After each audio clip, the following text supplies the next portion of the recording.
influence with the rest of the state. So with that, Mark, and remember now, Mark, you're not campaigning, so you don't get too much talk.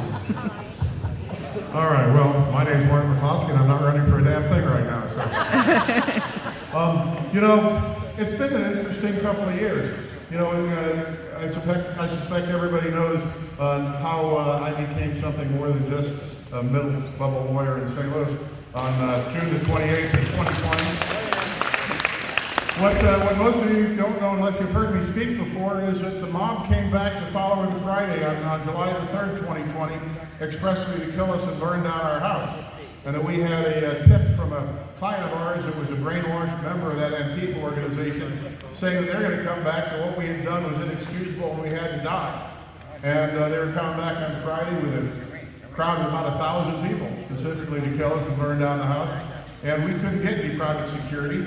And we couldn't find anybody that wanted to do it for fear of the bad press, fear of cancel culture. And we were referred to some folks down in Farmington that did nation and worldwide security.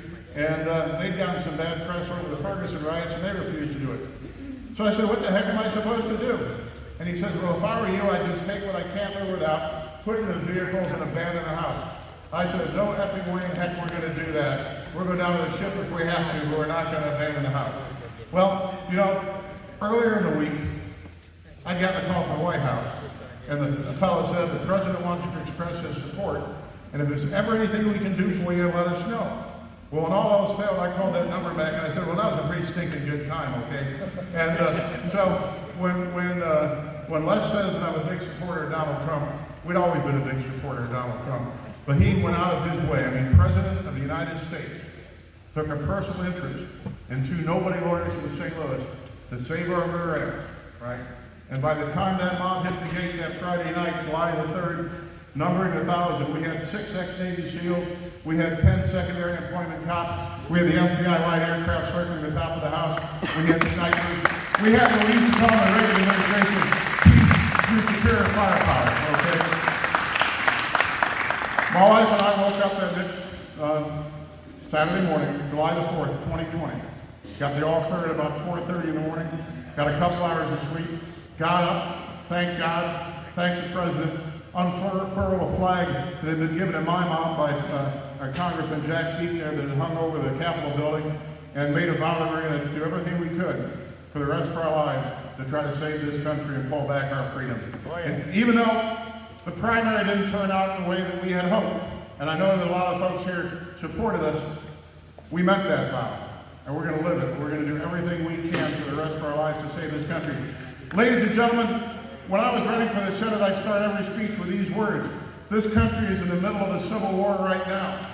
You know, and that was before Joe Biden made that demonic speech last month in front of the red backdrop, calling us all the enemy, calling 70+ million of us the threat to our civilization, the threat to our Constitution, the threat to our republic.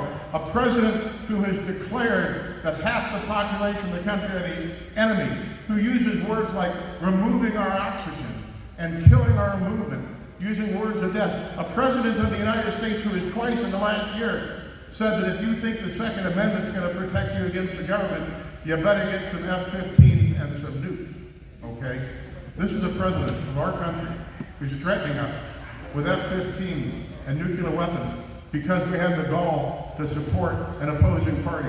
We got a president of the United States who has a Department of Justice who raised the home of the former president and the future president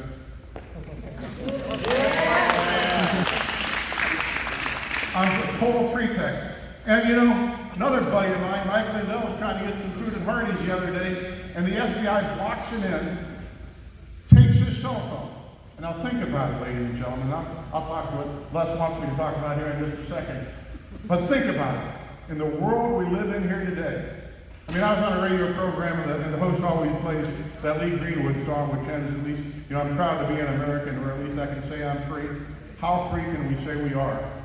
When you have a federal government with an FBI and a Department of Justice which admits that they fake evidence, that they buy testimony, they plant evidence, and they will destroy you just for your political opinions, regardless of whether or not they can pin any crime on you. They don't care whether or not they're going to convict anybody, but think about this. Think about Mike Lindell, or Roger Stone, or Peter Navarro, or any of these guys. When the FBI comes to you and hands you a subpoena, when you know that if you give them your cell phone, or your 15 boxes, or whatever, if they want to, they will plant evidence, they will fake the case against you, and you go to jail. Or the alternative is to refuse to cough up the evidence so that they can fake it against you, and then go to jail for obstruction of justice. Damned if you do, and damned if you don't. And what is all this about? This is all about making us so afraid of the government that we'll comply, we'll plead guilty, even if we know we've done nothing wrong, just to avoid being totally destroyed. And what's the next part of that? Happens in every totalitarian government. Ratting out your friends, your relatives, and your co-workers, right?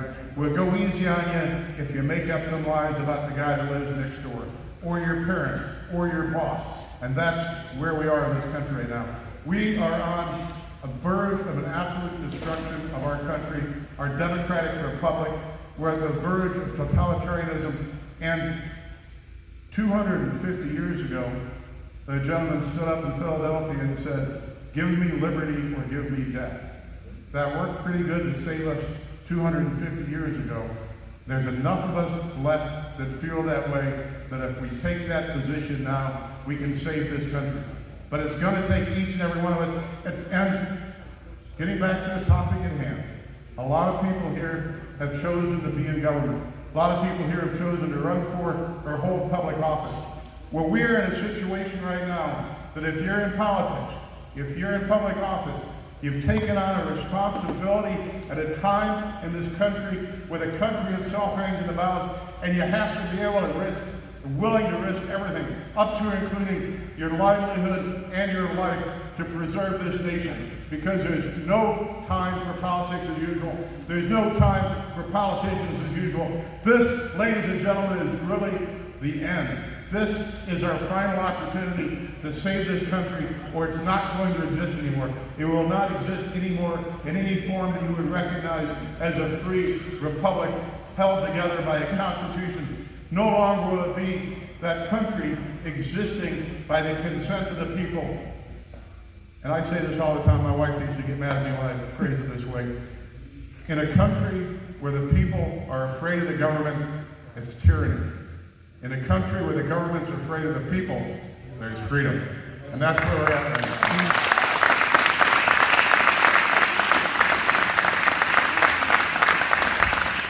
So, if all of you know the name of Lance Corporal Jared Schmidt, he was one of the 13 guys that was murdered in Afghanistan a year ago due to our government. I was at dinner with his dad last Saturday, and he's got an organization called the Freedom 13 that he's putting together. And I was talking to him about these kinds of things. And the bottom line is that if you're going to do anything in politics, and that means including voting, you've got to do it now. You've got to stand together. And we were driving out of St. Louis today, and in Forest Park, big park in St. Louis, the Democrats had signed up the vote rallies, right? Hundreds of people there. When was the last time you saw in a public park the Republican Party putting up a get out the vote rally, right? This is what we need to do. We need to do every tactic that the Democrats do. We need to get as many people out there to vote as humanly possible. We need to each make a vow that we're going to drag 5 friends to the polling place on election day and make them participate. Do everything we can in our power to get people to show up and vote. You know, I've been down here, I can't remember how many times I've been down here in Camden County, but I can tell you, one of the things I was saying to Mark Schmidt was that when we were at the funeral home, when they brought his son home from Afghanistan, between the airport in St. Louis and the funeral home out in O'Fallon, less than 20 miles. Both sides of the road lined the entire way with cars on the shoulder, every overpass jammed with people, thousands and thousands of vehicles and motorcycles. And these were the real patriots. And I wrote a letter to President Biden, I still hate using that phrase, saying that that's the real America. Those are the people that make America great. Not the people up in D.C., not the swamp, not the people that are up there for power. Because everybody in D.C., virtually without exception, regardless of whether they got an R behind their name or a D behind their name, want one thing and one thing only, and that's to stay there in D.C. And the entire power structure, the entire purpose of all those people that are the powers that be, is they want to remain being that power. And that's what we have to change right now. We have to pull back that consent of the government. And, you know, the folks I meet down here, the folks that I met on this campaign trail, are all very similar. God-fearing, hard-working, honest people that just hope the government will protect the stability and the nature of our government, where you can continue to just make a living, go to church, raise your kids, and get on with your lives. But unfortunately, ladies and gentlemen, we don't have that luxury right now. The government is actively working against us in every way possible. So here's all we can do. All we can do is get there on election day, vote for people that we have faith in, and then don't stop there. When people get elected, hold their feet to the fire. Demand that they represent the values of the American people. Demand that they support the Constitution.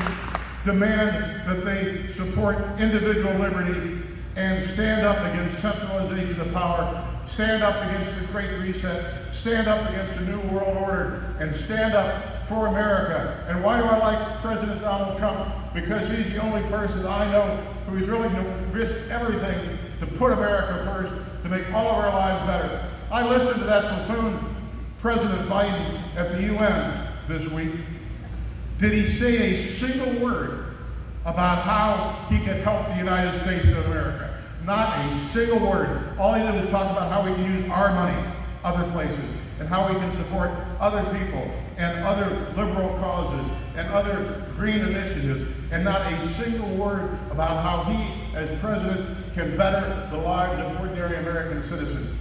Marked contrast with Donald Trump, who is doing everything he can against enormous pressure and blowback to restore Americans' freedom, restore America's power around the world. It was pretty gosh darn easy when I was on the Team Trump bus to get out and talk to people about how great Donald Trump was, when we had the lowest unemployment in every demographic, when we had energy independence, when we had a secure border, when we had a military that was feared and respected around the world.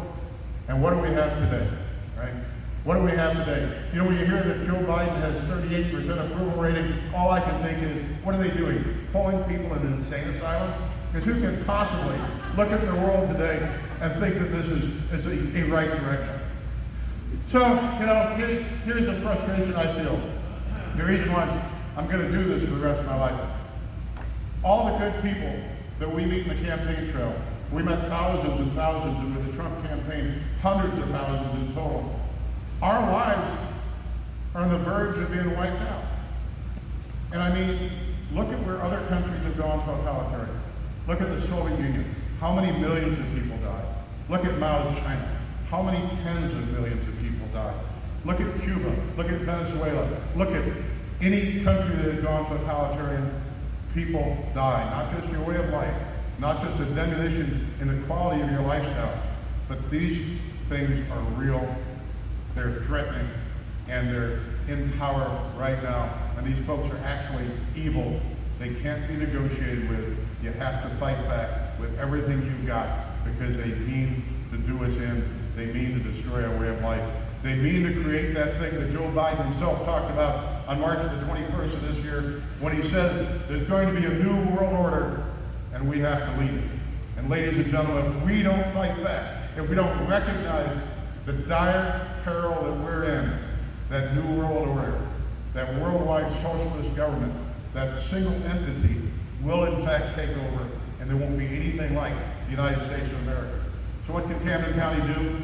Get out there, vote, talk to your friends, talk to your relatives, find a Democrat and have a nice conversation with them, and ask them if they really are better off. Ask them if they see what's coming down the road. Ask them if they heard about things like the Great Reset and the New World Order. I'll bet most of them haven't. But I bet if you do your homework and you talk to them, you can convince them folks. So ladies and gentlemen, the hook's come. It's time for me to leave. But think about it. And if you think that I'm being a little extreme, No. Listen to the news. Thank you very much, ladies and gentlemen.